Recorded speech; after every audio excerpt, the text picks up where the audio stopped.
Hola, muy buenos días. Bienvenidos a una nueva emisión de En Conexión. Nuestro programa de hoy analiza algunos temas pendientes relacionados con la familia, los retos que enfrenta en el presente, desde el concepto de monogamia, las dificultades en la pareja por la diferencia de ingresos, los problemas no resueltos en los grupos familiares, el complejo relacionamiento con la familia política y el fenómeno que vivimos ahora en las familias de migrantes, cuando los padres se abren camino en otro destino y dejan por un tiempo la crianza en manos de los abuelos. Comenzamos. ¿Por qué somos monógamos? Las dos preguntas que pueden chocar. ¿Por qué somos monógamos? ¿Lo somos? Estas dos preguntas que pueden chocar como trenes a toda velocidad ya abren un universo tan conflictivo como inagotable. Veamos. ¿Por qué la monogamia es la opción? O pregunto, ¿realmente lo es? Ese es nuestro foro el día de hoy. Para abordarlo, vamos a contar con la doctora Clara Senior, sexóloga clínica aquí en la ciudad de Miami. Y en la ciudad de Barquisimeto, en el estado Lara, el doctor Pedro Torrellas. El doctor Torrellas es psicólogo, especialista en terapia de parejas, con maestría en orientación sexual. Clara, Pedro, muchísimas gracias por acompañarnos en la mañana de hoy. El foro promete, sin lugar a dudas, y sobre todo con ustedes dos, un poco más. Ay Dios, buenos días. ¿Por qué somos Buen día. Mi primera pregunta, ¿por qué somos monógamos? Entre paréntesis, ¿realmente lo somos? Clara. Yo tengo una amiga llamada Elizabeth Fuentes que escribió un libro que dice Mi marido es un cornudo, que me dijo que la monogamia no existía. Y ayer cuando me puse a pensar en el tema, dije, ok, todo es cuestión de costumbres, valores, educación, religión, y me puse a ver hacia atrás y a descubrir que realmente, o sea, me duele decir esto porque mi cerebro funciona diferente, pero históricamente no éramos monógamos y todavía creo que muchas veces no lo somos. La monogamia vino de hace 10.000 años aproximadamente, cuando se empezó a crear la propiedad privada y resultó que para poder heredar de forma adecuada los bienes, decidieron la monogamia femenina, sobre todo para garantizar que ese hijo iba a heredar los bienes de su verdadero padre. Y de allí vino la monogamia. Entonces yo me quedé pensando y dije, ok, definitivamente la monogamia hoy día, y creo que históricamente, es más que algo innato biológico, una decisión personal. Me gustaría conocer tu opinión, Pedro, por favor. Sí, estoy de acuerdo con la descripción histórica que hace Clara. Es un proceso que marca una decisión histórica en términos de que fisiológicamente estamos dotados para que la supervivencia de la especie esté marcada, pues, por la descendencia. Queremos que la vida exista, pero la definición de protección de bienes, de paternidad, de maternidad, de jerarquía, hacer una jerarquía estructurada en la sociedad nos obligó a establecer un orden, y dentro de esa definición de ese orden está la estructura de la pareja consolidada y reconocida, que está definida en el marco de la monogamia. Y hoy por hoy, dada la experiencia clínica, ¿qué es lo que reciben ustedes cotidianamente con relación a este tema?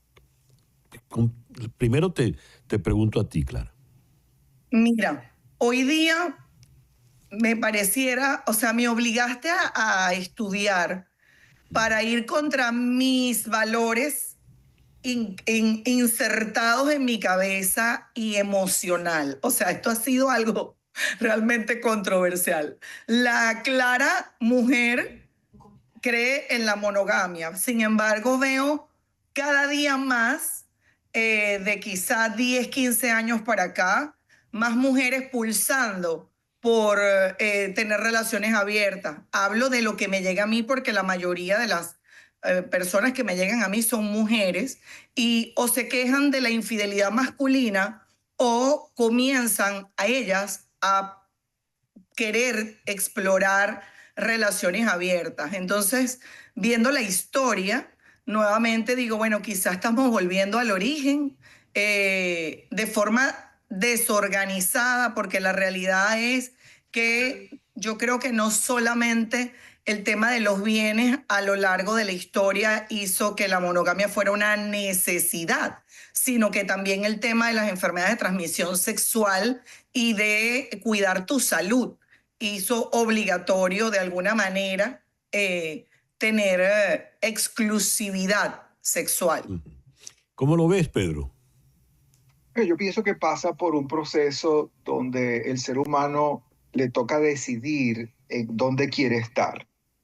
Si te dejas llevar por la biología, pues quizás es la búsqueda del placer inmediato, de la búsqueda de tener varias parejas, y quizás eso tiene una fase en la experiencia humana o en el periodo de evolución, adolescencia tardía.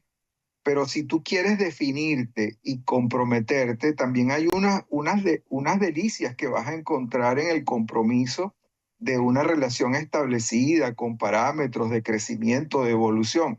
No podemos estar en los dos sitios. Si tú decides que vas a ser un deportista, tienes que sacrificar unas cosas para poder llegar a ser un deportista de alta competencia. No puedes estar en todas las canchas a la vez. Estas preguntas te las voy a pasar a ti, Carl. ¿Por qué dice Natalí Mora, ¿por qué la mayoría de los hombres venezolanos no son monógamos? Y Alexander Cadenas te pregunta, ya que tú hablaste de ello, ¿qué son relaciones abiertas? Bueno, yo no me atrevería a decir que la mayoría de los hombres venezolanos no son monógamos. Yo hoy día creo que es que el hombre no sabe ocultar la infidelidad y la mujer sí. Porque las cosas que yo, sí, al hombre todo se le nota y la mujer siempre, mira, no se entera nadie. ¿Por qué te digo esto? Con conocimiento de causa, porque lo que yo leo y escucho no lo puedo repetir. Entonces, creo que es un tema de habilidad para ocultar, más que el hombre sea o no. Y más, como te digo, la mujer está como en una especie de revancha, cosa que me preocupa.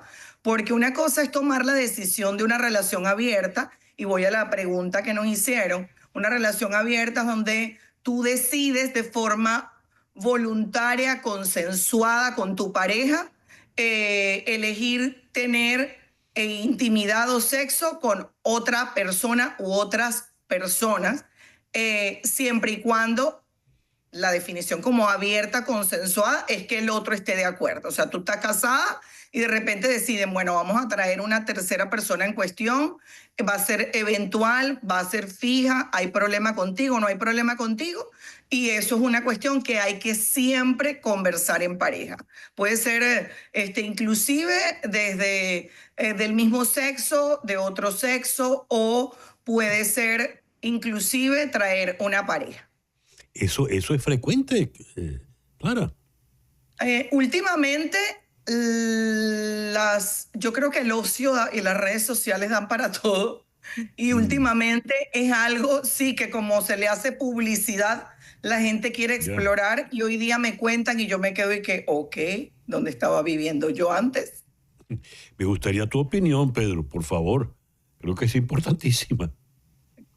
Sí, de alguna manera la descripción que hace Clara en términos clínicos pues nos sorprende, porque los parámetros de que una pareja se solidifique en el tiempo y que haya un orden, de alguna manera apunta a lo que es el equilibrio de la salud mental. Una de las repercusiones de una vida promiscua es que es muy difícil sostener varios vínculos a la vez. Eso requiere esfuerzo, tiempo, dinero. Y pues dinero, y cada pareja pues tiene su propia complejidad.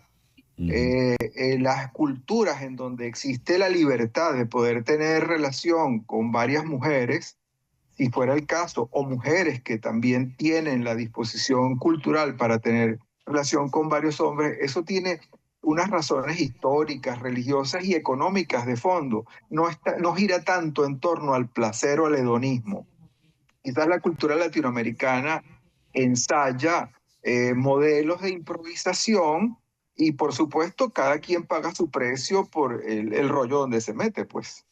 Pedro, Carla dijo algo que me llamó mucho la atención. No es que sean más hombres monógamos, sino que no lo saben disimular, y las mujeres sí.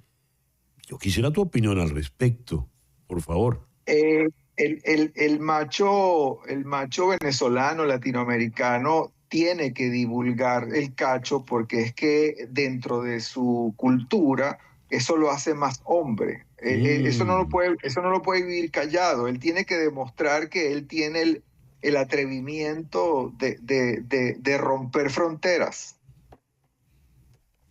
No puede ser. Hoy no duermes, César Miguel, vigilando a Flor Alicia. He leído recientemente el concepto del poliamor, que por lo visto es distinto de lo que estamos hablando. ¿Qué es poliamor, Carla? Clara. Mira, es algo bien difícil de definir, pero en teoría pudieras tener vínculos, como decía Pedro, o sea, que es difícil establecer un vínculo emocional, es mantener ese vínculo emocional con diferentes personas, y hoy día a veces hasta cosas. O sea, porque hoy día llega gente que se cree, no sé, vegana, y ama las flores y las matas y se enamora de un árbol.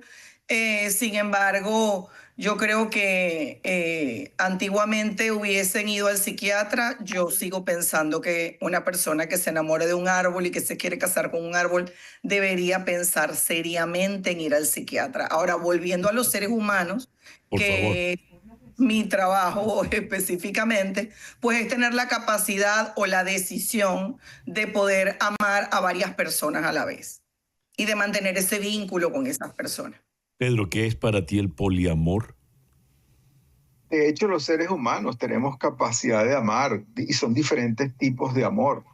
El tema es la publicidad que hagas de con quién te comprometes y de qué tipo de compromiso establecer. Toda definición de amor requiere un compromiso. No existe, si hablas de amor, hay un compromiso, hay una construcción a lo largo de la vida de esa relación. Lo que la gente está tratando de hacer, como abrir espacios de permiso, es la libertad de poder amar, pero eso depende de ti. Eso es una elección personal. ¿A quién amas? ¿Cómo lo amas? ¿A qué profundidad? ¿Y qué estás dispuesto a apostar eso? Una relación que trasciende es una relación que de alguna manera hace una historia, y una historia digna para quienes estén involucrados, no una historia de destrucción. Dice Natalie Mora, quien fue la que preguntó por qué la mayoría de los hombres venezolanos no son monógamos, y dada la respuesta que dio Clara, dijo: ah, caramba, me tocaron los montacachos. Aquí inicio una campaña en contra de los montacachos. Se trata del bienestar, ¿verdad? En el fondo, se trata de poder vivir en paz y medianamente con un alto nivel de felicidad en nuestra cotidianidad, sea en pareja o no. Pero si estamos hablando de la pareja, a ver, si la pareja no tiene tentaciones polígamas, no hay ningún problema. Pero ¿y si las hay? ¿Cómo se maneja eso, Clara? Bueno, volvemos al tema de que el amor es una decisión. O sea, tú puedes tener, ahí es donde viene el tema. La biología inclina o nos lleva, en teoría, hacia la poligamia. Bueno, y en la práctica. Sin embargo, tus valores y tu decisión personal, tu compromiso con esa pareja es la que hace finalmente que tú elijas cada día a esa persona y decidas de forma consciente ser monógamo o ser exclusivo con esa persona. Yo creo que la felicidad y el amor definitivamente son una decisión y bueno, creo que hay un problema hoy día con la publicidad. Todo en la vida es marketing y hoy en día las series de Netflix, la música, las redes sociales están impulsando al ser humano a querer explorar cualquier cosa que se presente para ver cómo te sientes. Y yo digo, bueno, eso es un riesgo, ¿no? Porque si tú te sentías bien y eras feliz con tu pareja y pasa como lo he visto infinidad de veces, deciden, bueno, explorar porque estamos aburridos y traen a un tercero en cuestión y hacen un trío y después se termina acabando la relación y termina todo el mundo dañado. O sea, creo que tienes que tener un nivel de madurez, de compenetración, de decisión, de complicidad con esa persona y amor propio antes de aventurarte a querer explorar una relación abierta, un poliamor o lo que sea. En tu experiencia clínica, Pedro, ¿cómo ha ido evolucionando este tema de la monogamia y la relación extra? Bueno, la palabra evolucionando ahorita entraría en una frágil frontera. Ya. Como lo explica Clara, las redes sociales han tomado la intencionalidad humana y nos están llevando a romper fronteras en todos órdenes. De alguna manera, yo creo que en este momento es como vivir una época donde se está ensayando romper con cualquier orden político, religioso. Con relación a la sexualidad, pues por supuesto, no escapa. La vida tiene un orden. Tarda uno en conocer ese orden porque el ser humano quiere imponer su propio orden y entender el orden de la vida requiere madurar. No es la imposición de lo que yo quiero, la imposición de la visión de un adolescente no es la definición de la vida, la imposición de un niño malcriado tampoco es la definición de la vida. El ser humano tarda en entender que hay un orden y ese orden hay que aprenderlo a respetar y a defender. Clara, me llamó mucho la atención que subrayaras en medio de toda esta reflexión amor propio. ¿Podrías detenerte un poco en esa? ¿Qué es el amor propio en medio de toda esta marabunta? Bueno, es como volver a ti, quererte tú primero, ver qué resuena con tus valores. Yo siempre digo que lo más importante para tú no romper tus límites y no dañar tu vida y tu emocionalidad es chequear qué es ecológico y cuáles son tus valores para ti. O sea, es valorar tu salud, tu autoestima, tu estabilidad emocional, tu estabilidad mental, si tu creencia, si tu cultura, si la familia, la religión son importantes para ti, tú creciste en una familia con cierta estructura y comienzas a hacer cosas que no van con tus valores que realmente tú finalmente como adulto crees. Haces cosas para complacer a los demás, pues no estás en amor propio, estás en como que en entregarlo todo por otro y comienza entonces a fracturarse tu autoestima y eso daña tu amor por ti misma, tu autovaloración. Entonces cuando tú vas a tomar la decisión yo digo que cualquier cosa en la vida, pero en este en específico tienes que pensar si esa decisión es ecológica, es buena para ti, es buena para el otro que comparte contigo, es buena para tu entorno social, es decir, es buena para ti, es buena para tu pareja, es buena para tu familia. Si las tres respuestas dan sí, va con tus valores, va con tu amor propio, refuerza tu autoestima y vaya para adelante. Si alguna de las tres es no, yo me lo pensaría. Te dejo entonces, ya el tiempo se nos agotó, por mí podríamos seguir conversando y por lo que veo aquí de nuestros amigos en el YouTube también, pero hay que concluir, así que te dejo la palabra conclusiva en la mañana de hoy, Pedro, por favor. Muchas gracias. Yo hago la observación de que seamos seres humanos compenetrados con las elecciones que hacemos en el plano de la sexualidad y del amor. Son dos cosas diferentes, pero nos venden el paquete de la cajita feliz de que eso viene junto. Cada variable tiene que ser trabajada. Las relaciones humanas que se trabajan nos dan muchas satisfacciones. Las relaciones humanas que son no trabajadas, desestimadas, no valoradas en su esencia, pues eso apunta al desequilibrio de la salud mental de quienes están implicados. Cuidemos nuestra salud mental, aprendamos a vivir. Muy bien. Muchísimas gracias, Pedro, Clara, por esta conversación tan interesante y grata en la mañana de hoy. Y ahora una pequeña pausa y ya regresamos con este especial de En Conexión.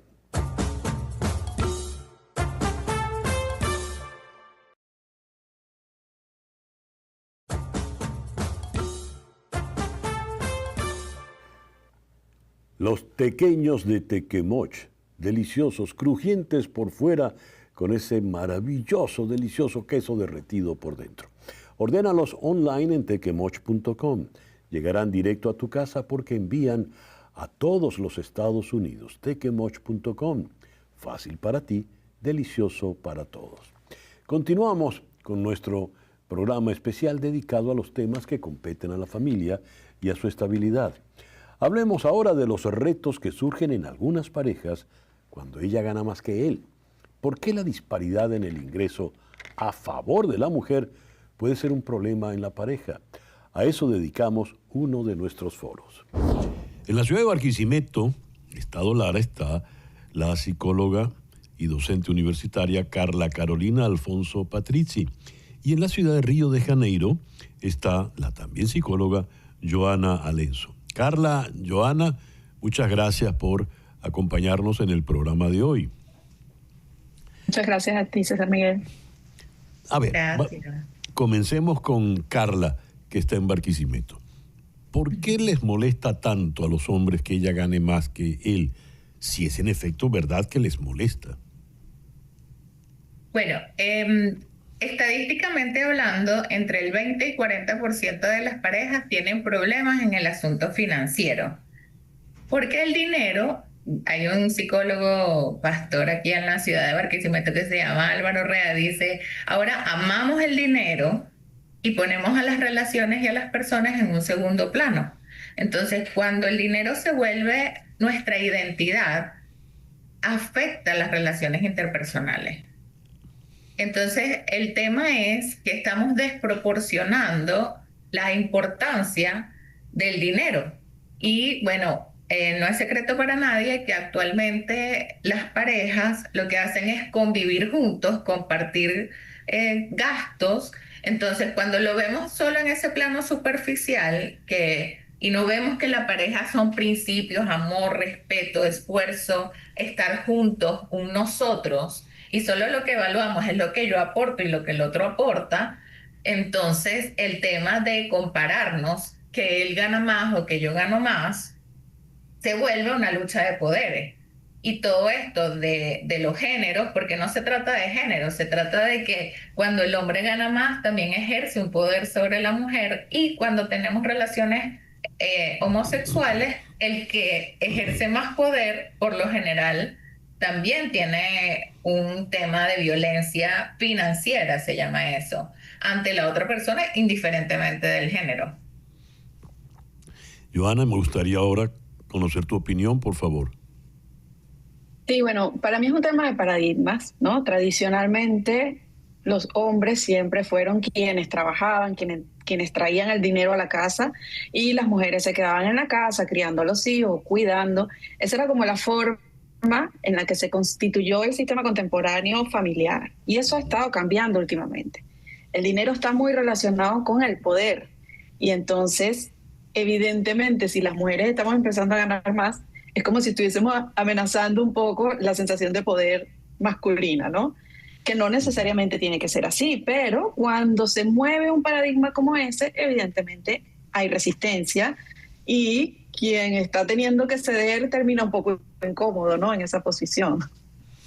A ver, el detalle está en que, por ejemplo, según el paradigma, el hombre salía y era el proveedor, y la mujer se encargaba de manejar la casa, era la ama de casa, ¿verdad? Pero en los tiempos que corren, no solo la mujer se ha independizado y tiene conocimientos y habilidades, sino que la vida está cada día más cara y por lo general no hay un proveedor único porque el dinero sencillamente no alcanza.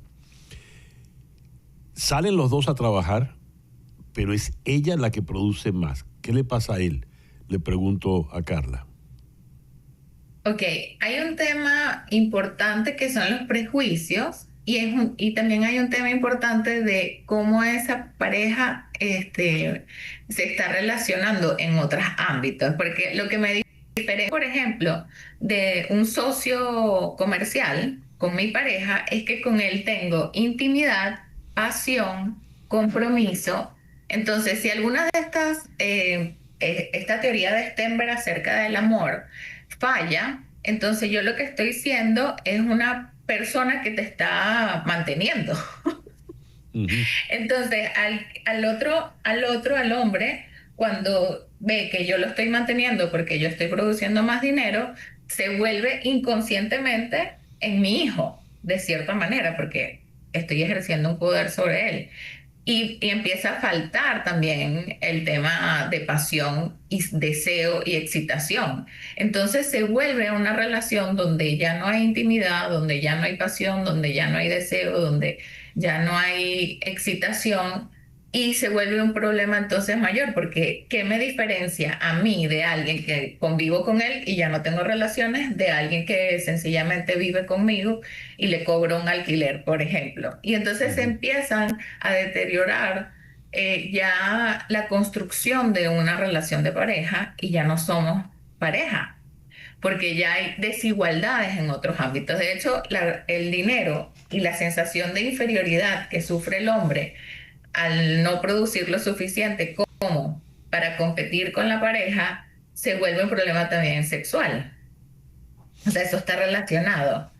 Cuando tienes problemas de dinero, tienes problemas sexuales. Cuando tienes problemas sexuales, tienes problemas de dinero, porque de hecho está relacionado inconscientemente. ¿Cómo ves eso, Joana? Porque Carla Carolina acaba de incorporar el elemento sexual en este conflicto de la pareja. ¿Tú cómo lo ves? Sí, bueno, obviamente esto puede llegar a afectar la dinámica de la pareja en sí, cómo se siente el hombre, su autoestima, que es algo importantísimo para que él se sienta cómodo en su desempeño, también en la intimidad, ¿no? Yo no creo que sea tan absoluto, creo que realmente la forma en la que se está moviendo este nuevo paradigma de que las mujeres también pueden ser buenas de dinero y tener éxito en nuestras carreras profesionales, creo que muchas parejas se han ido acoplando y entendiéndolo, y no creo que estemos condenados a tener problemas absolutos en la vida sexual por esta razón. No creo o sea, no quisiera que la gente de repente, las mujeres piensen, ay, no puedo entonces porque se va a acabar esta relación. Pero sí creo que evidentemente al meter autoestima, al meterse con la idea, la autoimagen que tiene el hombre de sí mismo, pueden haber problemas en el tema de la intimidad, porque bueno, siento que ya no soy yo el que llega aquí a traer las cosas, no me siento tan seguro de mí mismo, y eso obviamente puede llegar a afectar. Ahora, me interesó, me resultó muy interesante, Carla, que lo planteaste también, porque el foro está dicho él y ella, pero en el caso de la pareja homosexual, ¿cómo funciona este asunto, Carla?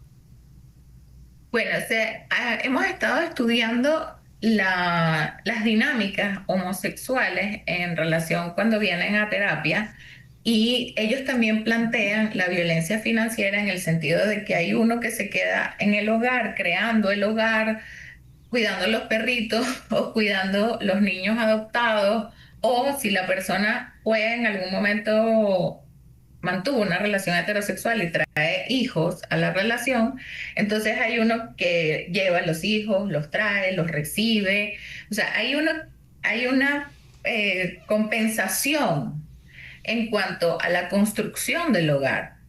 Y eso también es importante, ver que somos equipo, porque es importante definir qué es una pareja. Una pareja es un viaje de descubrimiento y transformación, donde dos voluntades se unen con claridad y se eligen para convivir juntos y formar una familia. Y en esa familia somos miembros que todos aportamos algo, que puede tener un valor o no.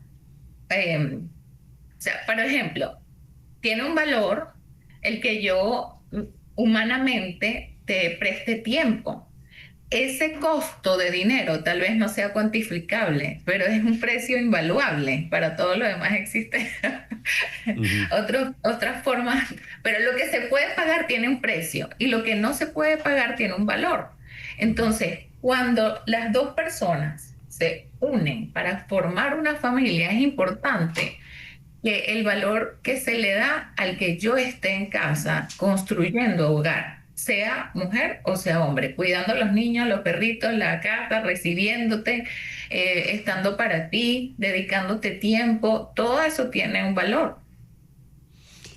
Johanna, manejaste la idea del dinero y el poder. Y una pareja, por más amor que haya, siempre es una relación donde va a haber un ejercicio de poder, ¿verdad? ¿Cómo funciona esto y de qué manera el hecho del dinero va a quebrantar el bienestar de esa pareja? Incluso en parejas un poco más, vamos a llamarlas tradicionales, donde el hombre gana más, siempre es saludable que la pareja tenga una dinámica donde se pueda conversar acerca de los recursos, cómo los van a manejar, el dinero, lo que tú ganas se usa para esto, lo que yo gano se usa para esto otro. Esto independiente de si es la mujer o el hombre quien está ganando más. Es importante que justamente evitemos, porque se puede evitar, caer en esta dinámica que mencionaba Carla de la violencia económica, ¿no? Uh-huh. Siempre trabajándolo como una pareja que se comunica, que se organiza, que tiene un presupuesto, que tiene proyectos a futuro. De esta manera, nosotros podemos, de alguna manera, como horizontalizar un poquito más la relación y que independientemente de quién gana más, se vea como un aporte en conjunto para nuestros proyectos de pareja, para nuestros proyectos de vida, para nuestros hijos, y que en medida que haya bienestar económico en la familia, en la pareja, vamos a estar bien, independientemente de quién gana más o menos. ¿Cómo se ejerce esa violencia económica, Carla? Bueno, por ejemplo, en las leyes de violencia de género, la violencia económica es cuando yo te castigo, o sea, por ejemplo, yo soy la proveedora y yo te castigo de no pagarte tu seguro médico, de no suministrarte tus medicinas, si no me haces caso, si no cumples con mis expectativas de lo que debería ser un hombre, o lo que debería ser un papá, o lo que debería ser que tú ya no me representas porque ya no luces como lucías antes, o porque ya no me acompañas y ya no eres importante en los ámbitos sociales, porque está claro que el tener pareja es una proyección de éxito. Es decir, cuando alguien a mí me representa y yo visito y voy a eventos sociales con una pareja, se considera, es un estereotipo y un paradigma de éxito. Es una materia que nadie nos da. Hay dos cosas importantes: la materia de la pareja y la materia financiera. Todos deberíamos tener un asesor financiero y todos deberíamos, cuando elegimos una pareja, establecer acuerdos, expectativas, porque el rol en la cabeza cambia. Por ejemplo, el solo hecho de que yo sea mamá o que el otro sea papá, el que seas mi pareja, porque, por ejemplo, yo puedo estar muchos años con alguien como un amigo o un colega, pero al momento de casarnos, se supone que como esposo deberías, o yo como esposa debería, y luego al hacerme mamá, él también tiene una expectativa de yo cómo debería ser como mamá. Entonces, al yo no cumplir las expectativas del otro y al no cumplir las expectativas mías, ya no importa lo que yo esté aportando, sea tiempo, dinero, lo que sea, yo no siento que está siendo bien invertido, porque lo que yo estoy obteniendo me está resultando insatisfactorio. Entonces, la violencia financiera viene cuando ya yo no quiero suministrar lo que estoy suministrando.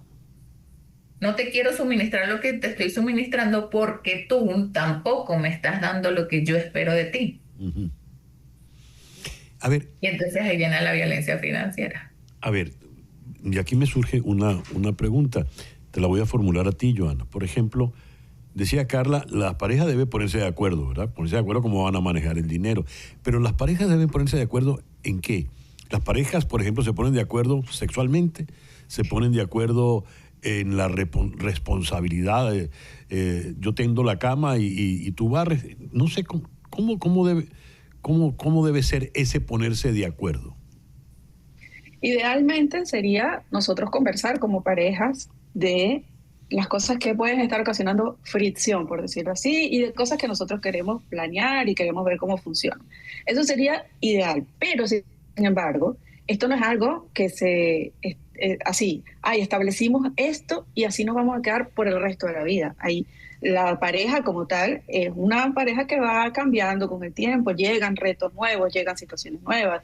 Antes no teníamos hijos, ahora tenemos hijos, o antes tú no estabas trabajando, ahora sí estás trabajando. O sea, tiene que haber también la plasticidad de ir ajustando lo que la pareja está viviendo en ese momento para ponerse de acuerdo, bien sea conversándolo. Si hay mucho conflicto, se puede conversar incluso en terapia de pareja, si esto ya realmente está trayendo problemas a la relación.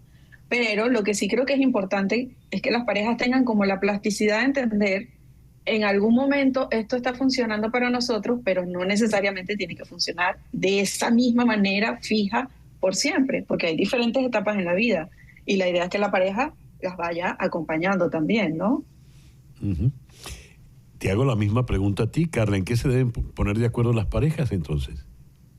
Bueno, si los problemas los ocasiona el tema financiero, ambos es importante decir, debe haber un fondo en común. Por ejemplo, estas personas que migran y hay que ponerse de acuerdo, bueno, vamos a alquilar algo que podamos pagar los dos, pero porcentualmente mis ingresos no puede ser exactamente la mitad, por ejemplo. Entonces, establecer esos acuerdos de las cosas de convivir juntos, lo que implica esos gastos en común y los gastos personales, los gastos míos y los gastos tuyos. Y tener un fondo como familia, como personas que convivimos juntas. Hay que ponerse de acuerdo también, por ejemplo, una de las cosas importantísimas es con qué frecuencia vamos a salir como pareja, una vez al mes, una vez cada 3 meses. Uh-huh. Cómo vamos a salir acompañados, juntos, con otras parejas. Y no necesariamente esperar a que tengamos conflictos de relaciones interpersonales. Puede ser con nuestra propia familia o con la pareja para buscar asesoramiento psicológico.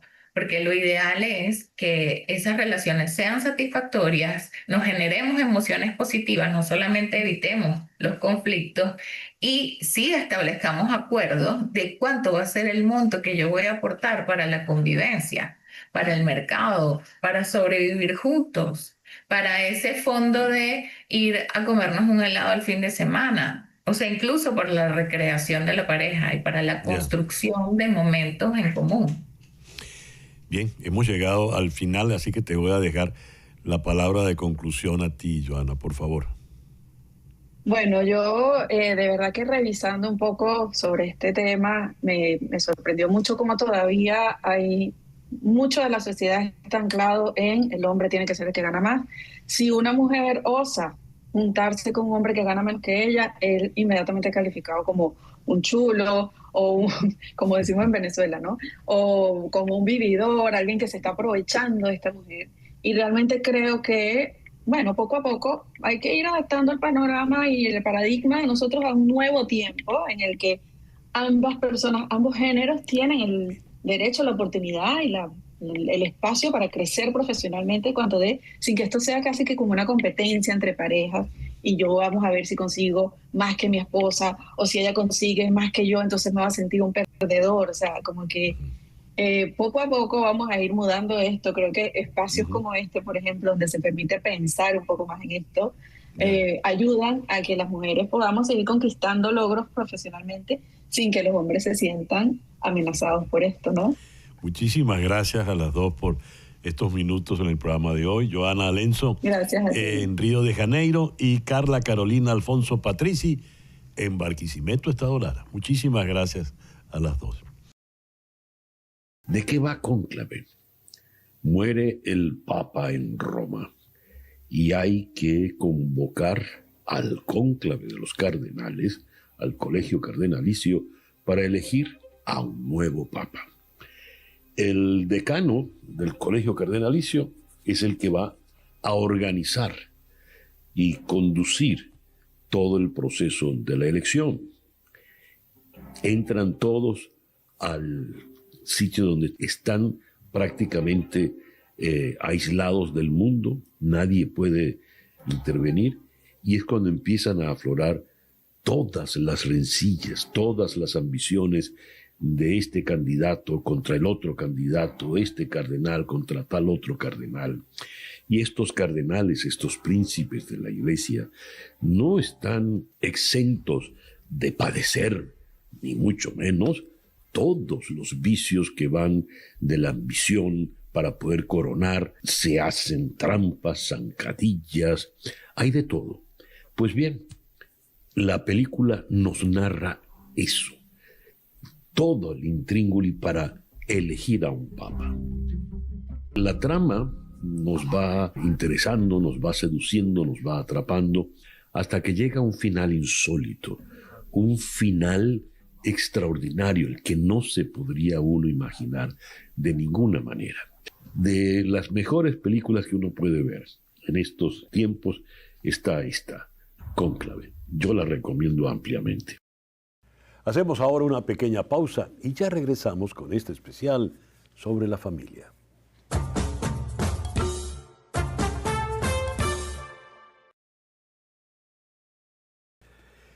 Estos son los Choco Pops y estos son los Teque Pops, deliciosos de tequemoch. Pero también tengo los tradicionales tequeños, los tequeños de tequemoch. Todos estos productos los encuentras, todas estas maravillas de tequemoch, las encuentras en nuestra tienda. Allí tienes nuestra dirección aquí en el Doral. Ahora, no estás en Doral, no estás en Miami, no estás en el sur de Florida, pero quieres todos estos deliciosos productos de tequemoch. Ordénalos entonces online en tequemoch.com. Allí podrás pedir cualquiera de nuestros productos. Las mini empanadas con queso, por ejemplo, que están allí en primer plano, o las mandocas, o las arepas. Pídelas en tequemoch.com y van a llegar directo a tu casa porque envían a los 50 estados de los Estados Unidos. Tequemoch, fácil para ti, delicioso para todos.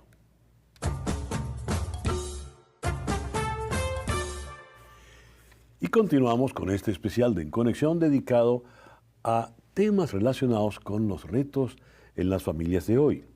Hablemos de conflictos y las huellas que a veces nos dejan porque no sabemos cómo borrar esas huellas. Veamos. Cuando el rencor habita en la familia. Los pleitos familiares pueden venir por mil razones. Algunas veces son cosas grandes como traiciones y engaños, pero otras veces son detalles que se fueron acumulando hasta explotar. Muchas veces el problema no es tanto lo que pasó, sino cómo se manejó. Si los conflictos no se resuelven, el dolor se convierte en rencor y el rencor es una carga muy pesada. ¿Cómo manejar los problemas familiares cuando el rencor habita en la familia? Vamos a España. En la ciudad mediterránea de Barcelona está Alba Valero, educadora social y cofundadora de Sana Venezuela. Alba está allí en Barcelona y en la ciudad de Madrid está la psicóloga, especialista en terapias conductuales y de tercera generación, tanto en adultos como en la población infanto-juvenil, Paula Tirso González. Alba, Paula, muchísimas gracias por acompañarnos en el programa de hoy. Voy a comenzar por Madrid porque me perdonan los catalanes, es la capital todavía, ¿no? Entonces le voy a preguntar a Paula, a ver, cuando hablamos de problemas familiares y pensamos en el rencor, ¿de qué estamos hablando, Paula? Bueno, primero muchas gracias, ¿no? por invitarme. Y respondiendo un poco, ¿no? a tu pregunta, al final el rencor, yo lo definiría, el rencor, el resentimiento, ¿no? Yo lo definiría como una emoción más, ¿no? Como un sentimiento, una respuesta emocional que puede surgir pues cuando aparece un conflicto, ¿no? Sobre todo un conflicto donde ha habido un daño, donde alguien, ya sea pues de forma intencionada o no, me ha hecho un daño, ¿no? O algo, un trato o algo que me parece injusto. Y es cierto que, pues como toda emoción, ¿no? Al final, tanto el rencor, el resentimiento, están cumpliendo una función, ¿no? ¿Qué función? Pues cuando hay un conflicto y se ha producido un daño, la primera respuesta más adaptativa, ¿no? en el ser humano es protegerse. Protegerse, ¿no? Poner una barrera, en este caso emocional, ¿no? Pero también a veces en función de lo que hacemos, ¿no? Y los límites que ponemos, que nos invita un poco a protegernos y a intentar, por un lado, paliar ese daño y por otro lado, que no vuelva a ocurrir, ¿no? O no volver a experimentar, digamos, ese daño. Alba, ¿cómo lo ves tú? Bueno, yo estoy muy de acuerdo. Al final creo que es una forma también de protegernos y de que cuando algo se va encallando y se va enquistando, ¿no? Pues es como decir, poner esa barrera y decir, no quiero que me vuelva a afectar o no quiero que esto vuelva a pasar, entonces me voy a proteger y voy a mantener ese rencor, muchas veces muy justificado, ¿no? Pero también como para evitar que se repita. Pero, a ver, cuando yo tengo sufrí un daño por alguien, pero es muy distinto si eso ocurre en una relación de amistad o en una relación laboral a cuando ocurre en el seno de la familia, porque en definitiva los familiares, sobre todo si son familiares cercanos, son personas con las que se supone hemos de convivir a lo largo de toda nuestra existencia. ¿Cómo manejamos eso, Paula? Sí es cierto, ¿no? que existe esa diferencia, no sé si tan clara, ¿no? Pero que está ahí de el daño que se me producen en relaciones pues a lo mejor más distantes, ¿no? Más superfluas, el daño que se produce en pues una persona de mi familia, ¿no? Y sí que es verdad que, por ejemplo, en este tipo de conflictos, ¿no? familiares, existen reglas a veces implícitas en la propia familia, ¿no? Que igual no se han expresado, pero bueno, están un poco ahí. Pues como que todo tiene que quedar en familia, ¿no? O que al final a la familia pues le tenemos que permitir cualquier cosa o le tenemos que permitir todo, ¿no? Entonces, yo empezaría a cuestionarme estas reglas que a veces nos imponemos, ¿no? Es decir, bueno, todo tiene que quedar en la familia, pero ¿por qué? Quizá no, porque quizá el daño que se me ha hecho, pues es un daño al que yo doy mucha importancia, ¿no? Porque a lo mejor pues es un daño que además se ha producido en una esfera que para mí es pues vital, ¿no? O muy importante. Bueno, pues vamos a empezar a cuestionarnos eso, ¿no? Este tipo de reglas, desmontarlas, ¿no? Para darnos cuenta que si se me ha hecho un daño, pues yo también tengo, ¿no? Derecho a sentir en un momento dado rencor o sentir en un momento dado ese daño o emociones, ¿no? Y que tenemos también capacidad para expresarlas y que deberíamos poder, ¿no? Validar ese dolor, porque al final muchas veces este tipo de reglas empeoran ese dolor a la persona sentir que se le está negando, ¿no? Que se le está negando lo que ha ocurrido y se le está negando ese dolor, ¿no? De lo que ha vivido. A ver, Alba, te planteo esto que voy a leer. Cuando un extraño nos hiere, puede molestarnos, pero no nos afecta tanto. En cambio, cuando el daño viene de alguien a quien queremos y en quien confiamos, la herida es mucho más profunda. Por lo que nos cuesta aceptar que alguien que debería habernos cuidado o respetado haya sido quien nos lastimó. Y además no nos piden disculpas o minimizan lo que hicieron. ¿Cómo manejamos esa situación, Alba? Bueno, es que muchas veces se da lo que decía Paula, ¿no? Que en la familia hay afecto y hay una relación que va más allá del conflicto que ha habido en ese momento. Y normalmente en la familia es una relación que lleva muchos años.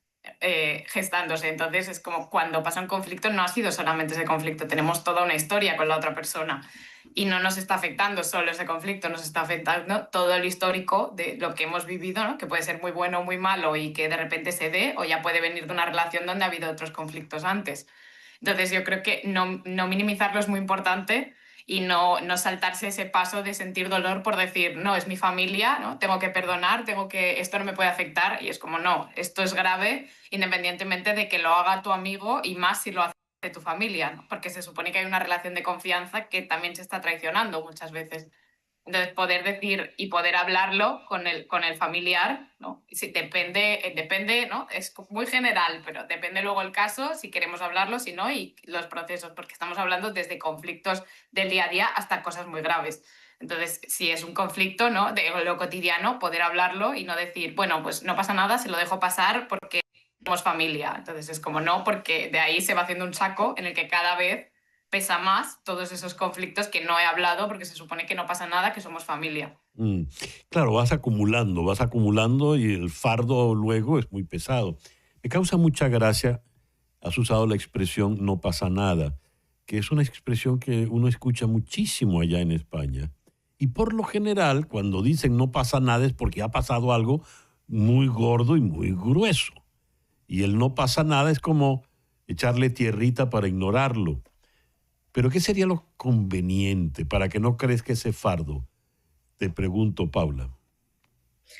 Yo creo que, en primer lugar, siempre que surja un conflicto, ¿no? Como decía Alba, o pequeño o grande, da igual la magnitud, ¿no? Siempre que haya un conflicto donde yo realmente estoy sintiendo dolor y donde yo me siento dolida por lo que ha ocurrido, lo primero que tendríamos que hacer es primero validar mis propias emociones, ¿no? Y entender que es normal que esté dolida con esa persona, que sienta rabia, que sienta frustración, que sienta incluso a veces asco, ¿no? Con el tipo de actitud o de conducta que ha tenido la persona.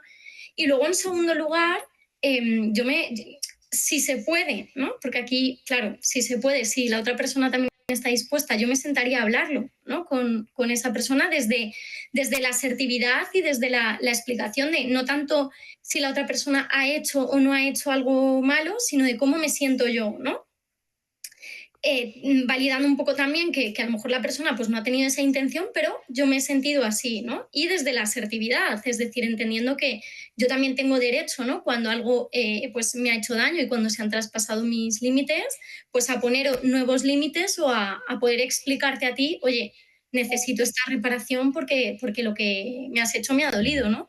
Entonces, yo diría que el primer paso sería identificarlo tú, por supuesto, ¿no? Identificar qué límite, ¿no? ha pasado la persona y por qué ese límite es importante para ti, pero luego poder sentarme, ¿no? con esa persona y hablarlo, ¿no? Poder hablarlo. ¿De qué tipo de familiar estamos hablando? Porque el término familiar es como muy, muy amplio. Y de repente es muy distinto que yo esté hablando de un tío al que nunca veo a que yo esté hablando de mi hermana o de mi hermano. ¿De qué familiares estamos hablando? Cuando tú nos has expuesto esto, Alba, ¿en qué tipo de relación tienes en mente? Pues, es un concepto muy amplio y muy diverso según la familia, ¿no? Porque hay familias muy pequeñas donde padre, madre, madres o padres e hijos conforman toda la familia, y luego hay familias muy grandes donde incluso, ¿no? Un primo más lejano se sigue considerando muy cercano. Entonces, cualquier persona con la que tengamos un vínculo muy cercano y, ¿no? y sintamos dolor por algo que ha hecho o por algo que ha dicho, y que consideremos que forma parte de nuestra familia, creo que es algo tan amplio que no se puede acotar, que depende de cada familia, ¿no? Cada familia define como hasta dónde considera familia, y hay familias que son una piña y hay familias que están muy dispersas. Uh-huh. Pero en este concepto no estás incluyendo, porque por ejemplo podemos hablar de hermanos, tíos, sobrinos, padres, hijos, pero no la pareja, ¿verdad, Alba? Te pregunto. Sí, también, claro, cuando uno convive con su pareja, forma pasar parte, ¿no? de su familia más directa. Entonces, cuando hay un conflicto con la pareja, también está ese mismo vínculo de confianza. Y por eso es igual de necesario poder hablarlo y poder tratarlo, porque no es solo el conflicto, también es la relación que hay. Claro. porque la pregunta la hacía, me gustaría oír tu opinión, Paula, hacía la pregunta porque yo no escogí a mis hermanos, pero sí escogí a mi pareja, ¿no? ¿Cómo ves el conflicto en la pareja, tú, Paula, en este contexto que estamos hablando del rencor en la familia? Claro, el conflicto se puede dar en cualquier relación, ¿no? La hayas escogido en ese sentido que estamos hablando, ¿no? De, pues es una persona al final a la que he elegido vincularme, ¿no? O sea una persona que no hemos elegido vincularnos, ¿no? Y que nos viene un poco dado pues, por lazos familiares, ¿no? El conflicto es conflicto.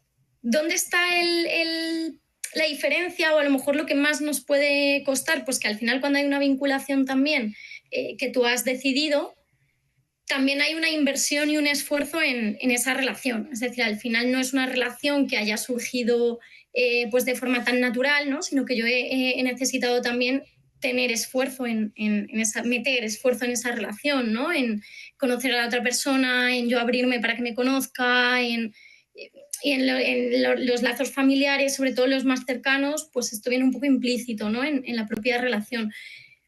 Entonces, yo creo que hay una diferencia muy clara.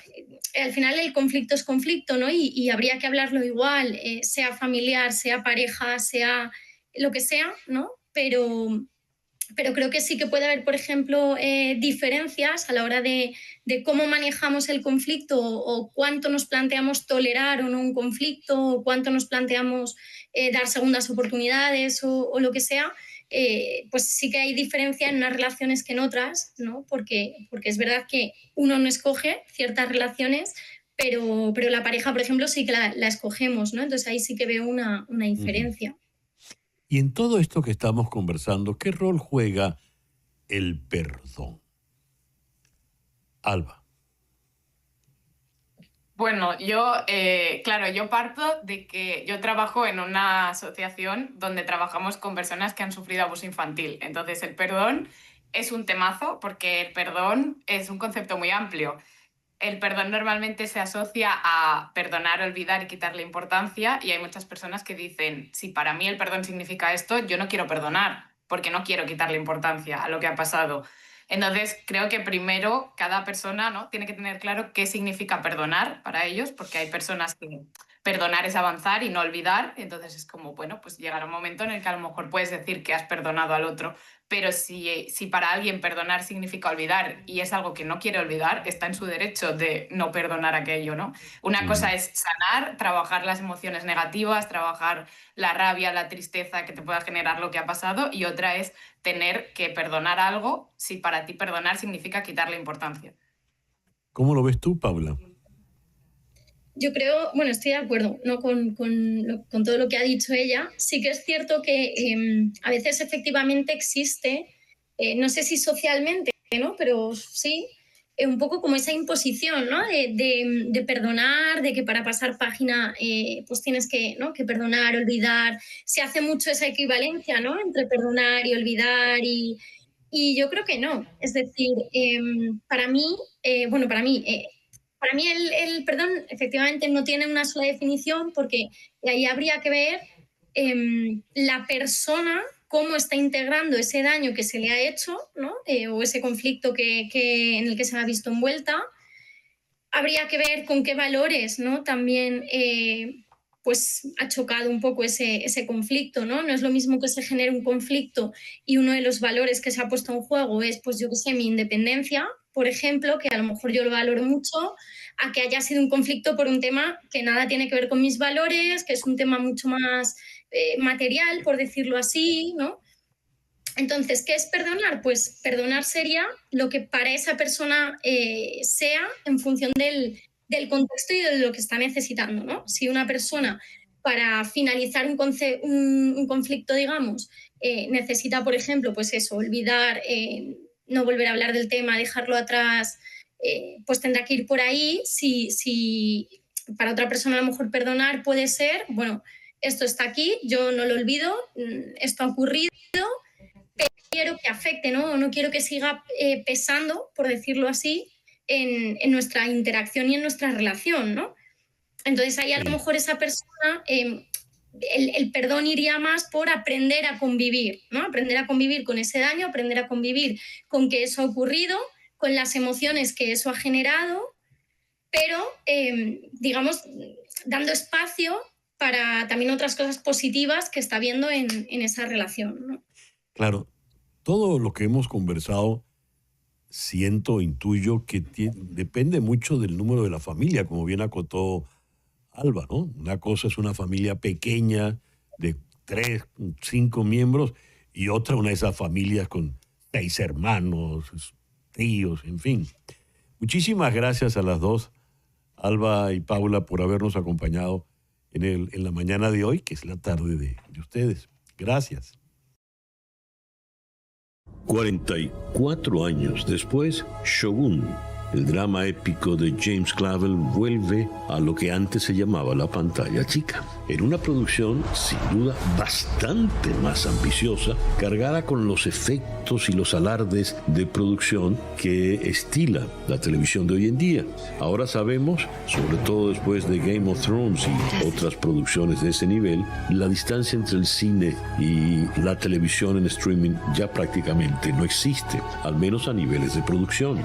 Hiroyuki Sanada, director, dramaturgo y actor, es ahora Toronada y es la gran figura de esta serie, donde Cosmo Jarvis viene a ser el papel de John Blackthorne, quizá un tanto sobreactuado para mi gusto, aunque no tan débil como recuerdo ahora a Richard Chamberlain. Y Anna Sawai es la que hace de Mariko, el personaje central. Me llama la atención una nota publicada en Financial Times, donde dicen el shogun, ubicado en el siglo XVII japonés, es perfectamente concebida para los gustos de hoy. De hecho, es una reposición, si se quiere, es el nuevo Game of Thrones. Vuelven ahora las luchas por el poder, las estrategias, las zancadillas, cosa que no estaba trabajada, según recuerdo, en la miniserie original. Confieso que nunca leí la novela de James Clavell, pero en esta pues tenemos imágenes mucho más crudas, abunda la sangre, abundan las heridas, abundan las intrigas palaciegas y la producción no escatima en nada. No sé si sea el nuevo Game of Thrones o el sustituto de Game of Thrones, pero promete un espectáculo realmente satisfactorio. Hacemos ahora una pequeña pausa y ya regresamos con este especial sobre la familia en conexión.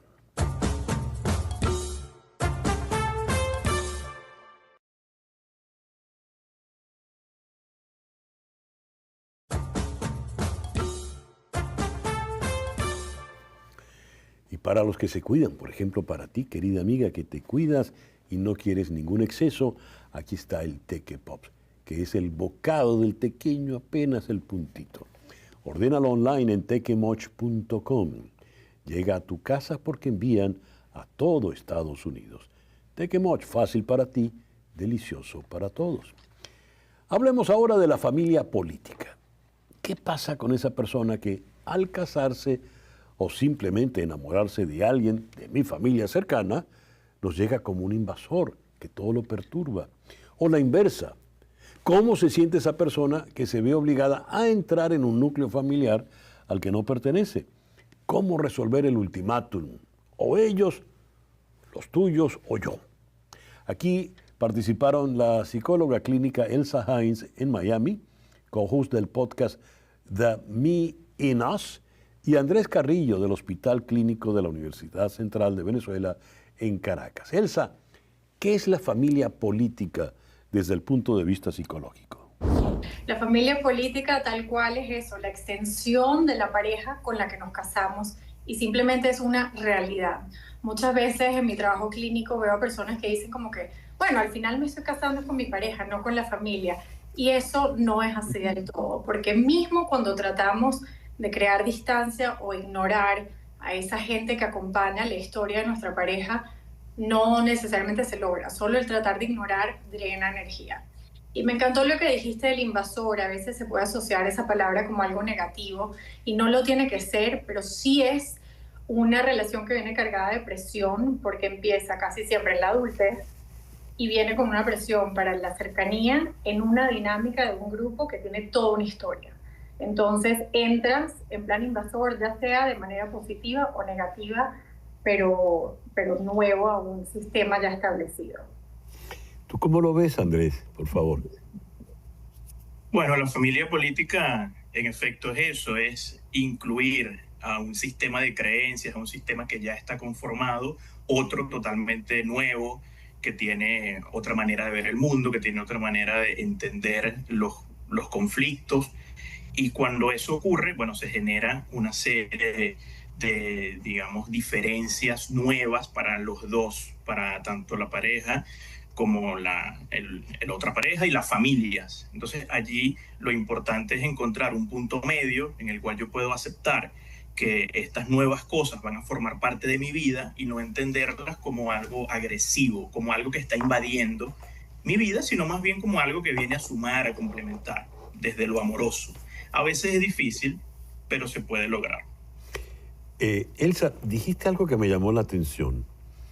La persona, no digamos, se trata de proteger y dice, yo estoy casado con fulana, no con su familia. Pero advertiste, eso es mentira. Porque la familia política es inevitable, te pregunto. Yo pienso que sí, mismo en la ausencia de una familia política, cuando de repente los padres de nuestra pareja fallecieron o no están en contacto, la carga emocional, ya sea de la ausencia o de la presencia de esa relación, igual impacta a nuestra pareja y consecuentemente también a nosotros. Entonces yo creo que queda como una historia de las relaciones que tenemos, especialmente generacionales, aquella de los padres, el vínculo del padre-hijo es muy importante, haya sido positivo o negativo. Entonces no me parece que es posible olvidar y separar. Mismo ese esfuerzo de mantener la distancia requiere energía. Ahora bien, no se la llevan, ahí es donde está el problema, ¿verdad? No soporto a tus hermanas o tus hermanos, no soporto a tus padres o el resto de la familia. ¿Cómo hacemos en ese caso, Andrés? Es complejo porque cada caso hay que entenderlo de manera individual. No está escrito en piedra que uno tenga que resolver necesariamente los conflictos familiares para poder estar bien. A veces incluso puede ser recomendable dar tiempo para que las cosas se tranquilicen un poco y luego pensar en si realmente yo deseo resolver las cosas con tal o cual familiar. Porque es contraproducente tratar de forzar la resolución de conflictos. Lo más adecuado es entender que tal vez las cosas no se van a poder solventar porque yo así lo deseo. Es una cuestión delicada, muchas veces es cuestión también de intentar hacer aproximaciones sucesivas. Es decir, mira, podemos hablar de lo que pasó hace tanto tiempo, deseas hablar, yo lo quiero resolver. Y bueno, ver qué respuesta me da el otro. Si es una respuesta positiva, si estamos en la misma sintonía, se puede resolver. Pero si el otro dice, no, mira, yo realmente estoy bien así, no quiero involucrarme contigo nuevamente, pues es un duelo, es una pérdida y toca afrontarlo desde ahí. Elsa, te voy a plantear a ti la situación contraria. A Andrés le dije, no, es el cónyuge, la pareja, el que no soporta o no le gusta la familia política. Pero planteemos lo contrario. Es la familia política la que dice no soporto a tu pareja. Se lo dice la mamá, se lo dice el hermano o el hijo. ¿Qué hacer en ese caso? Sí, es bien interesante. Son dos lados de la misma moneda porque básicamente encuentras a una persona que está en el medio entre dos relaciones muy importantes. Y a mí me encanta un poco seguir el patrón de cómo va la comunicación de un lado para el otro. A veces el padre que no aprueba de la pareja del hijo tiene muchas expectativas o piensa que hay una forma correcta o no confía en que el hijo o la hija tome la decisión adecuada según su criterio. Ya sea la situación que le planteaste a Andrés o la que me estás planteando a mí me parece que lo más importante es crear oportunidades para conocer a la persona. Muchas veces estamos pensando en un ideal de quién es mi suegro o quién es la nuera y tenemos ideas sin necesariamente conocer. Como dije más o menos al principio, es una relación nueva que empieza en la adultez, pero que viene con mucha presión de cercanía. Se asume que queremos pertenencia, pero no hemos tenido el tiempo de desarrollarla. Entonces, me parece importante ese uno a uno, cómo agarro y empiezo a conocer quién es esta persona, por qué a mi hijo le gustó esta persona que a mí no me cae nada bien. ¿Será que puedo tratar de conocerlas, dejarles saber también quién soy yo, para crear esa relación uno a uno, individualizar a cada persona más allá que la idea, la mamá de mis nietos, el abuelo de mis hijos, así? Ahora te voy a plantear otra situación compleja. Por lo general, es la mujer la que jala, ¿verdad? El esposo o el novio termina más formando parte de la familia de su mujer, de su novia, que la contraria. Entonces, la familia, la mamá, el padre, los hermanos del novio o del esposo quedan resentidos porque le han quitado a su ser querido. ¿Cómo trabajamos eso, Andrés? Mira, es muy importante porque en efecto es lo que suele pasar. Allí lo que ocurre es que las fantasías de las personas, en este caso las fantasías de estos padres, de que se les ha sido arrebatado su hijo, de que ya no es alguien que forme parte de su núcleo, sino que fue, digamos, a formar parte de otro núcleo, puede ser algo muy cruel, puede ser algo muy agresivo, vivirlo de esa manera.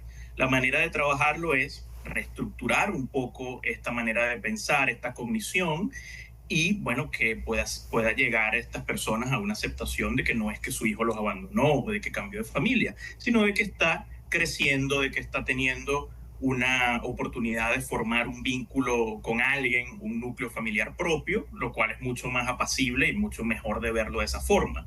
La forma correcta de trabajarlo en terapia es esa, es validar la fantasía original y luego ir poco a poco reestructurando eso. Cuando uno habla de familia política, uno habla de la suegra, el suegro, habla de la nuera o del yerno, habla del cuñado. Pero puede ser mucho más delicado cuando estamos hablando del hijastro, la hijastra o el padrastro, la madrastra. ¿Qué pasa en esos casos, Elsa? Sí, sin duda, cuando vamos agregando a personas a la familia con diferentes percepciones de jerarquía y cercanía, se complica incluso más la dinámica. Y ahí es donde yo creo que es súper importante tomarse el tiempo para planificar cómo queremos ser, cómo nos queremos relacionar con cada persona, y también tener conversaciones con nuestra pareja, porque mismo en el caso que dijiste de que la pareja se va hacia la familia de la mujer, no siempre tiene que ser el caso. De repente uno tiene que decir, queremos ser más ecuánimes, más equitativos, como pasamos el tiempo, cómo me quiero involucrar yo como mujer con mis suegros, para que de repente se sienta que hay igual acceso a los dos lados. Y lo mismo así con los padrastros y los hijastros. ¿Quién, por ejemplo, es el padre responsable por educar? Si yo soy madrastra, ¿qué acceso tengo, que he acordado con mi marido, para saber cómo me puedo involucrar o cómo no me puedo involucrar? Entonces yo creo que viene mucho de uno estar claro uno mismo de qué participación quiere tener, y luego el próximo paso es conversar con la pareja para tener ideas claras de qué rol quiere cumplir cada uno, de manera que podamos mantener ciertos límites y que haya claridad en el sistema, porque no hay una sola forma de hacerlo correctamente. Hay aquí en esto algo que quizá no sea muy justo. Yo elijo a alguien, ¿verdad? Yo elijo a una pareja. Yo no elijo a lo que viene con esa pareja, así como la elegida o el elegido tampoco eligió a su familia, y sí eligió a la pareja. De manera tal de que allá hay un conflicto entre lo que yo he heredado, lo que me ha formado, y mi opción. Ese conflicto, pongamos que estalla. ¿Cómo lo resolvemos, Andrés? Es un conflicto complejo porque es difícil renunciar a la familia original, a las costumbres, al estilo de crianza, porque está muy vinculado a los afectos originarios, ¿no? mi mamá cocinaba de esta manera, mi papá veía el fútbol los domingos a esta hora, tal, qué sé yo. Y cuando esas cosas comienzan a cambiar o cuando comienzan a incorporarse nuevos elementos a una misma, digamos, o cosa como que es la alimentación, por ejemplo, un desayuno distinto al que mi mamá me hacía, ahí puede estallar un conflicto de algo totalmente cotidiano. La manera de abordarlo es, bueno, un poco reconocer el hecho de que yo estoy renunciando a algo, estoy dejando atrás algo que no es por una situación de conflicto, sino es por una situación de crecimiento personal, y eso puede hacer que yo acepte también pues la comida de mi esposa, que yo acepte las recetas de ella, que yo acepte que ella no le gusta los domingos ver el fútbol, y yo por ahí voy cediendo ante ciertas cosas. La clave realmente es ceder ante aquello que es inofensivo. Hay cosas que no son negociables, por supuesto, y que uno no puede ceder, pero hay otras cosas que uno debe identificar como adecuadas de cambiar, como cosas que se pueden, digamos, ir dejando atrás de manera sana. Sí. Andrés, ¿qué no sería negociable, por ejemplo? Bueno, los principios, por ejemplo, los valores. Tú hablabas de los hijos, ¿no? De la crianza de los hijos. Si yo tengo hijos con una persona y ella viene de un estilo de crianza disfuncional y quiere criar a los hijos de ese estilo, ahí eso es algo que no es negociable y eso sería más complejo de resolver. Elsa, y llegamos a la situación extrema, definitiva. O ellos o yo. ¿Qué hacemos entonces? Wow, eso está súper difícil porque lo ideal es activar los recursos antes de llegar a esa situación. Idealmente uno quiere minimizar la presión que le pones a una persona para tener que escoger. Mi opinión, por lo general lo que termina pasando es que la persona que menos presiona para ser escogido termina siendo el escogido. Eso es lo que yo he visto en el caso clínico. Cuando uno recibe demasiada presión que te limita en una relación, muchas veces la reacción justamente es apartarte. Entonces, de cierta manera, todos pierden, pero el que más probablemente va a perder es el que está poniendo el ultimátum, la amenaza. O sea que idealmente no llegar a eso, pero bueno, al final todo el mundo escoge, y la idea sería, antes de llegar a ese punto, entender que no necesariamente incluir a una persona significa excluir a la otra. Yo siempre digo que cuando pienso en las familias políticas, digo, ¿quién es tu contacto de emergencia, no? Y en un momento dado eran mis papás y algún día, no sé cuál día fue eso, igual que me casé o antes, terminó siendo mi esposo. Ahora, ¿cómo hace uno para ir trabajando de manera que los padres no se sienten que los dejaste por fuera y que no sea una competencia? Porque en ese sentido no tenemos límites de cuántas personas podemos querer y pueden ser especiales. Más o menos estar claro qué rol cumple cada relación. Pero en el caso que hay que dejar una relación atrás, pues eso pasa, y la idea es que sea una decisión que tome una persona por decisión propia y no por estar forzados. ¿Qué sería lo ideal, Andrés? Oye, lo ideal es intentar resolver la situación dentro de la pareja y que no sea extensiva a los familiares, porque entonces allí habría demasiadas opiniones y sería más complejo de resolver. Si en una pareja se pone ese ultimátum de son ellos o soy yo, generalmente hay cosas que van más allá de eso. Generalmente eso es lo aparente, pero hay otros conflictos subyacentes que son los que generan realmente la dinámica inadecuada. Si uno puede ir a esos conflictos, resolverlos, entender que no se trata de la familia necesariamente, sino que son otras cosas más personales, yo creo que podría haber una solución. No quedarse en lo aparente, no quedarse en que es por tu familia y ya, sino es, oye, vamos a ver qué nos pasa a nosotros como pareja, ¿por qué no estamos funcionando? ¿Y para ti qué sería lo ideal, Elsa? Me encantó lo que dijo Andrés, pienso que tiene toda la razón, y hay como muchas oportunidades de entender cómo una pareja se está apoyando, las alianzas, cómo se relacionan con terceras personas alrededor de ellos, porque muchas veces pasa que cuando estoy con mi pareja y mi pareja está con su familia o con sus amigos, me siento que estoy por fuera. Entonces, Eso requiere de un trabajo mismo personal. ¿Por qué soy tan sensible a sentirme excluido? ¿Cómo se afecta mi autoconfianza cuando estoy en una posición que veo que mi pareja se relaciona con otra persona? Entonces hay un trabajo interno personal y luego también entre la pareja. ¿Cómo podemos dejarnos saber que estamos conectados mismos cuando estamos interactuando con otra persona? Y luego también mismo los límites. O sea, antes de decir, escoge entre ellos o nosotros o yo, se puede hacer microdecisiones de esto sí lo toleramos, esto no. Pero sin duda el trabajo de pareja y personal va a ser súper importante. Andrés, te dejo la palabra conclusiva en la mañana de hoy, por favor. Gracias, César.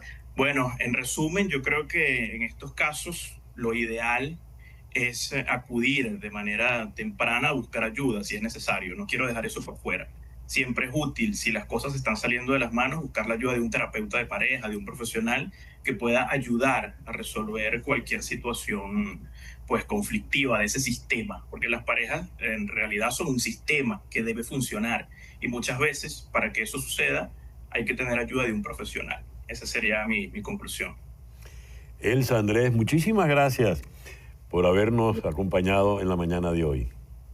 Gracias a ti. Hasta luego.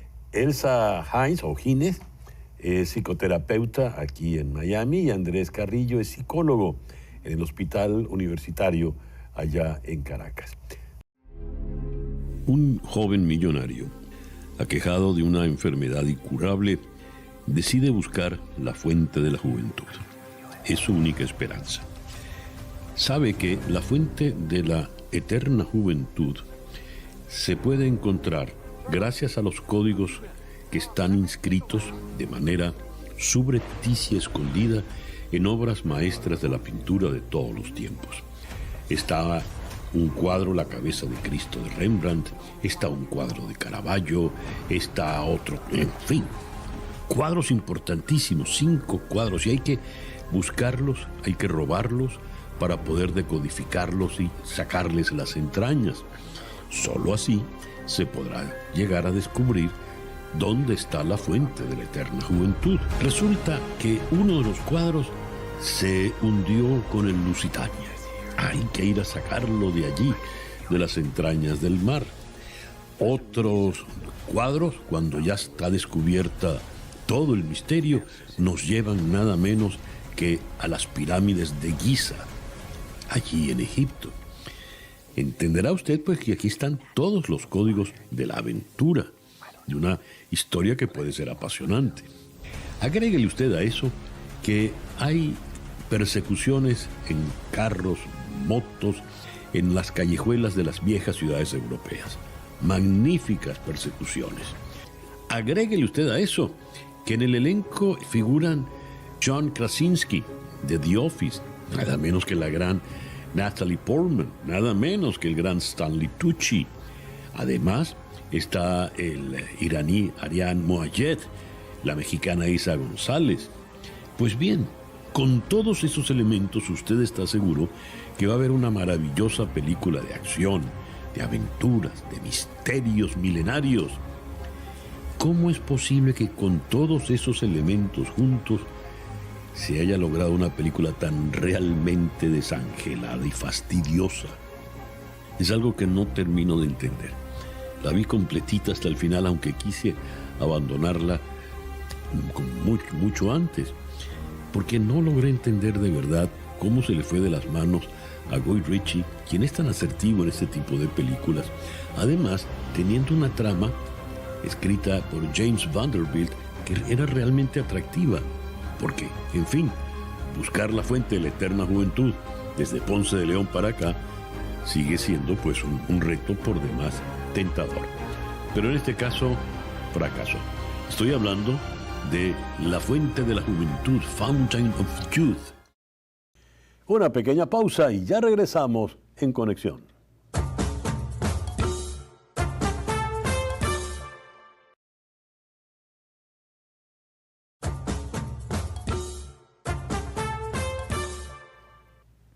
Seguimos en este programa especial de En Conexión abordando temas de la familia. En la magnífica novela Volver a Cuando, de la escritora zuliana María Elena Morán, la madre se ve obligada a emigrar y la hija de esta madre queda al cuidado de la abuela en Maracaibo. Cosa parecida ocurre en la película Creer o Morir de Néstor Kiki Villalobos, con guión de Rebeca Oria y la actuación de Rosario Prieto, donde la abuela, una vez que la hija se vio forzada a emigrar, buscando un mejor porvenir para todos, en este caso en España, tiene que hacerse cargo de la crianza de su nieto de 8 años. Si ya llegó a la literatura y al cine, es evidente que no se trata de un fenómeno aislado. Hablemos, pues, de cuando la crianza es cosa de los abuelos. ¿Qué supone esto? ¿Cómo es la crianza de los abuelos? Vamos a contar en Hermosillo con la psicóloga y gerontóloga Astrid Victoria Ortega y más lejos todavía, en Buenos Aires, con la psicóloga especializada en vínculos y apego, Erika Salinas. Erika, Astrid Victoria, muchísimas gracias por estar con nosotros en la mañana de hoy. Gracias a ustedes por la invitación para charlar de tan lindo tema. Muy bien, vamos a comenzar con la que está más lejos, con Erika, allá lejos en Buenos Aires. ¿Qué es la crianza de un abuelo, a diferencia de la crianza del padre o de la madre? Erika. Bueno, para comenzar hay que hacer una gran aclaración, que es que los roles nunca tienen que confundirse. Por más que mamá y papá no estén, un abuelo es un abuelo. Va a tener que cumplir determinadas funciones, por ejemplo, poner límites, pero papá y mamá son quienes tienen que poner siempre límites. Los abuelos están para cuidar, para contener, para sostener, pero lo mismo ocurre cuando a veces hay un niño huérfano, ¿no? Que dice, no tengo mamá o no tengo papá. No, sí, quizás no está acá, no está presente, pero vos tenés una mamá y tenés un papá. Entonces eso es muy importante, ¿no? Siempre no confundir los roles, pero la crianza de un abuelo es un espacio que a veces anda por zonas como empantanadas, donde es importante, muy importante que siempre esté presente la comunicación fluida con el niño, con los padres, para, como decía, poder tener cada uno su rol y que no aparezcan ahí dificultades en cuanto a la confusión de los espacios. ¿Cómo lo ves tú, Astrid Victoria? Primero que nada, qué gusto estar con ustedes el día de hoy. Y como lo dice Erika, es súper valioso tener claros los roles. ¿A quién nos vamos a referir? Y a lo mejor, aunque no estemos físicamente en este plano terrenal con nuestros padres siguen estando. Tendremos padres de corazón, padres adoptivos, pero nuestros padres biológicos siguen perteneciendo y nosotros pertenecemos a ese linaje. Si nosotros alteramos este orden, vamos a comenzar a tener un desorden, y este desorden al final del día genera confusión, genera incertidumbre y nos hace más propensos a tener complicaciones más adelante. A ver, yo soy abuelo y es una alegría inmensa poder compartir con los nietos. Pero como abuelo les puedo confesar que es muy grato saber que hay un momento en que yo le devuelvo mis nietos a sus padres, ¿verdad? Y yo me puedo quedar muy tranquilo. Pero si yo no tuviera a los padres conmigo, por ejemplo, el caso que puse en la introducción de la novela y la película, que narran el fenómeno por el que ha pasado la familia venezolana, por ejemplo, donde el padre o madre o ambos han tenido que emigrar y en el mientras tanto, un mientras tanto que puede ser muy largo o en todo caso impreciso, se quedan al cuidado del abuelo o de la abuela, porque en ambos casos de esta literatura y la película era una abuela sola, ni siquiera estaba la figura del abuelo. En esos casos, ¿cómo funciona la relación de crianza? Erika. Yo creo que en esos casos es muy importante que no quede sola la abuela y que no quede solo el niño. Hacer red. Red sea con padres del colegio del niño, con primos, con tíos abuelos, porque criar un niño es estresante, requiere energía física, psíquica. Para criar un niño se necesita toda una red, una sociedad, una tribu. Entonces es muy importante, como decíamos antes, que aunque esté físicamente a la distancia los papás, que este abuelo, esta abuela o estos abuelos, está la pareja de abuelos, no queden solos con esta responsabilidad y que ellos también puedan pedir ayuda y que puedan también darse esos espacios de descanso, de contención, porque a veces también son emocionalmente explotamos. Bueno, lo que acaba de decir Erika es literal. Yo estoy con mis nietos y suelo decir, y lo comento con la abuela, con mi esposa, la naturaleza es sabia porque nuestros hijos, que son cuarentones, treintañeros, son los que tienen la energía para poder aguantar ese tren que va a toda velocidad, que son unos nietos cargados de vitalidad. Pero el abuelo, ¿qué le aporta a ese nieto en su crianza que no le aportan los padres biológicos? Ana Virginia. Ana Victoria, Astrid Victoria, discúlpame, Astrid. No te preocupes. Ay, mira, la riqueza de los abuelos es algo maravilloso en nuestras familias, porque justo son este puente de las generaciones.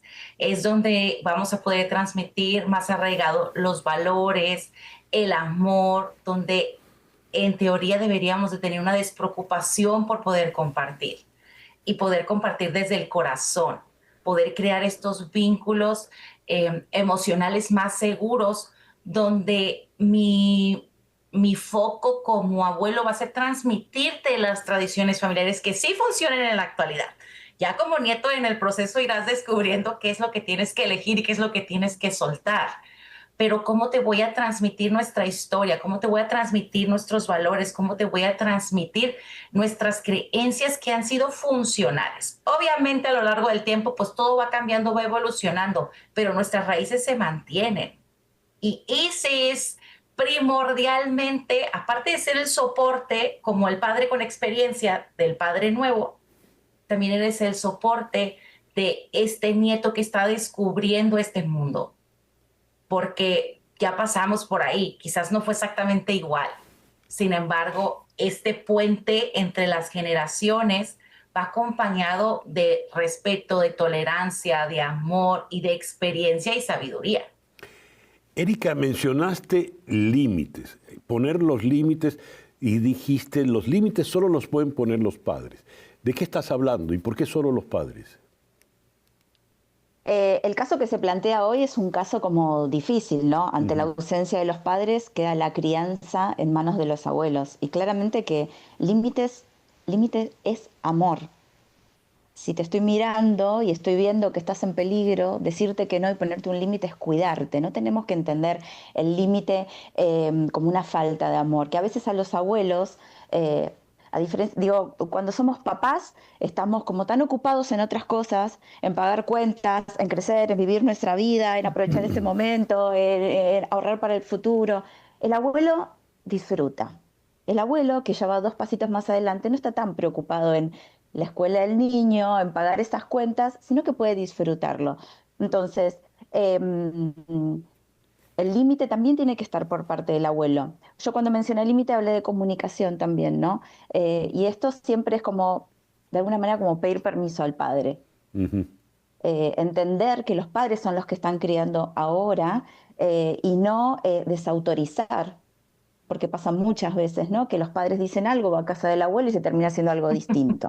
Siempre entendiéndolo en una familia en donde los abuelos quizás están como un apoyo, como un sostén para estos padres y por ende para estos niños. En el caso de que el niño estuviera viviendo con los padres, con el abuelo, acá se complica un poquito la cosa porque claramente los abuelos van a tener que estar ocupando un rol y un lugar que no va a ser solo del disfrute, sino más bien también del de la seguridad y el seguimiento del día a día de este niño.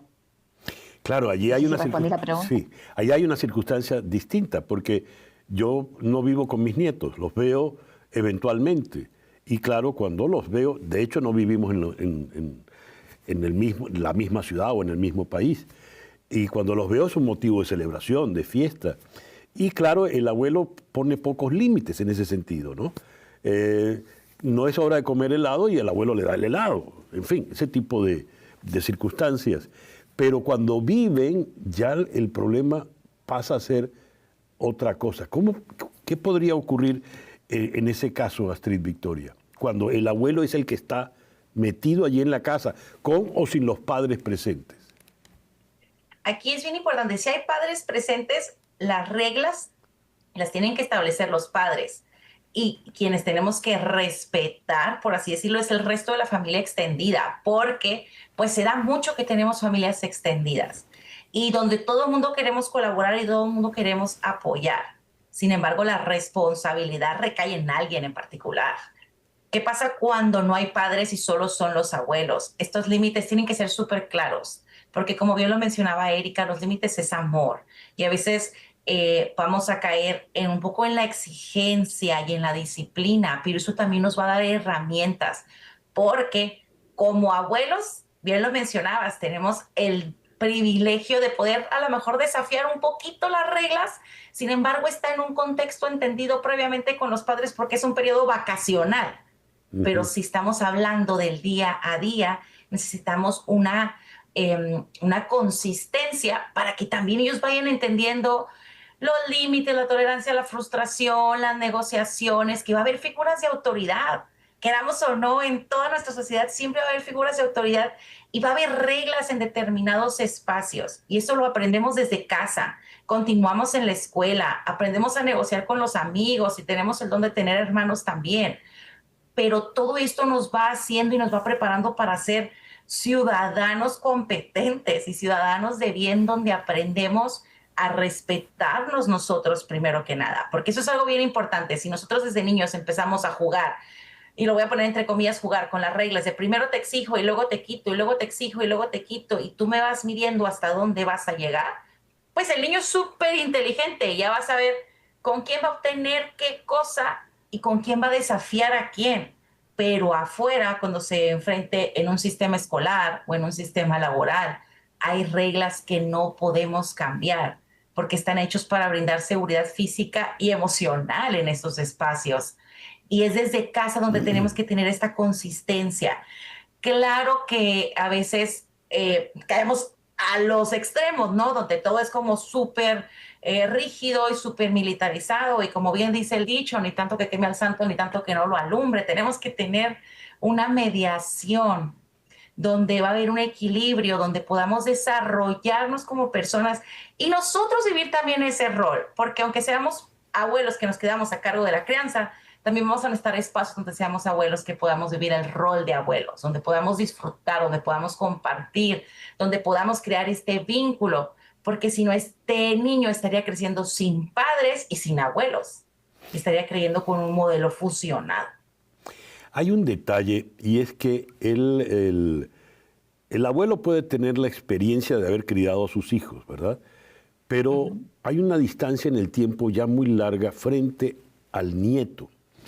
En otras palabras, el abuelo duplica en la edad a su hijo y por lo tanto triplica la edad con el nieto. Si no está el padre, esa barrera generacional, los niños de hoy son así y yo cuando era niño fue hace ya tantas décadas. ¿Cómo se supera esa distancia, Erika? Esto es un gran reto y lo vemos todos los días, ¿no? No puedo acceder a algo al celular y el niño hizo tic, tic, tic, tic, tic y lo solucionó. Sí, exacto. ¿No? Le pasa a mi mamá como abuela, pero me pasa a mí como madre también, ¿eh? Porque los chicos con la tecnología.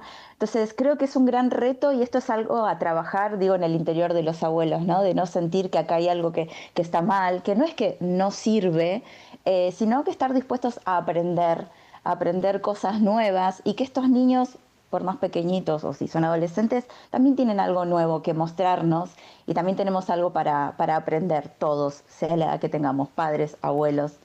Los niños vienen a enseñarnos también. ¿Y tú qué opinas de eso, Astrid? Porque además, como gerontóloga sabes, nos cansamos mucho más rápido los abuelos, ¿no? Nuestros niveles de paciencia son más estrechos, más pequeños. ¿Cómo hacemos? Mira, aquí va a recaer en la riqueza de cómo llevemos el proceso. Como bien lo mencionaba Erika, es una oportunidad maravillosa de aprender cosas nuevas. Y acuérdense que al aprender cosas nuevas estamos estimulando y estamos ejercitando nuestro cerebro. Entonces lo podemos ver también como un proceso o una herramienta de mecanismo de defensa para un deterioro cognitivo prematuro. O sea, esto trae beneficios para todos, porque al momento de que yo tengo que salir de mi zona de confort, y tengo que aprender cosas diferentes, empiezo también a trabajar esta plasticidad neuronal. Y al momento de empezarlo a hacer, me empiezo a dar cuenta que todavía puedo hacer muchas otras cosas que a lo mejor no estaba haciendo por no tener la necesidad de hacerlo. Acuérdense que nuestro cerebro es un músculo y como tal lo tenemos que ejercitar. ¿Qué pasa cuando mi nieto a lo mejor es adolescente y me estoy confrontando también con todo lo emocional que yo no trabajé en esta etapa? Porque me tocó otra historia de vida, porque a lo mejor no tuve todas las oportunidades que hoy tiene mi familia, porque tuve que hacer otro tipo de sacrificios porque era lo que se vivía en ese momento. Pues es una oportunidad para que trabajemos nuestras emociones, para que transmutemos ese dolor, ese coraje que a veces la gente puede tener, esa nostalgia, en aprendizaje genuino, en amor. Porque hoy, si el día de hoy estamos enfrentándonos a este reto, es porque tenemos las herramientas, es porque tenemos una familia, es porque a lo mejor no ha ocurrido tal y cual como lo soñamos, pero tenemos la manera de afrontarlo. Y Erika mencionó algo súper importante al principio, tenemos que hacer red. Tu red no siempre es tu familia, pero siempre va a haber gente disponible y dispuesta a contribuir, a enseñar, a compartir y a sostener. Bien, quiero agradecerles, Erika, Astrid, Victoria, haber estado con nosotros en esta grata conversación en la mañana de hoy. Muchísimas gracias. Gracias a ustedes. Erika Salinas nos acompañó desde Buenos Aires y Astrid Victoria Ortega desde Hermosillo, en México. En el 2025 fueron muchos los foros y debates que trajimos para ustedes, buscando temas que abordaran aspectos muy variados del presente, desde la personalidad, las patologías psicológicas, los retos sociales, los análisis con perspectivas históricas de un hecho del presente, la conceptualización de la verdad, la ira, la mentira, el perdón, los problemas y ventajas del uso de la inteligencia artificial, los riesgos del algoritmo, la visión del futuro con el apasionante mundo del universo. 260 foros en total, con 520 invitados entre psicólogos, psiquiatras, sociólogos, historiadores, médicos, astrónomos, periodistas, analistas, políticos, científicos. Un esfuerzo para salir del ruido noticioso, para explorar juntos lo que afecta a nuestra vida y nuestra forma de mirar el mundo. En nuestro próximo programa, lo que somos los venezolanos en tiempo donde hemos sido señalados de delincuentes, lunáticos, inmigrantes de descarte. Recordamos a algunos de los venezolanos que destacaron en este 2025, porque los buenos somos más. Así, me despido de ustedes deseándoles que estos días tan especiales podamos vivirlos lo mejor posible. Y agradeciéndoles, por supuesto, su apoyo y su presencia constante, recordándoles, como decía mi mamá, que nunca está más oscuro que cuando va a amanecer.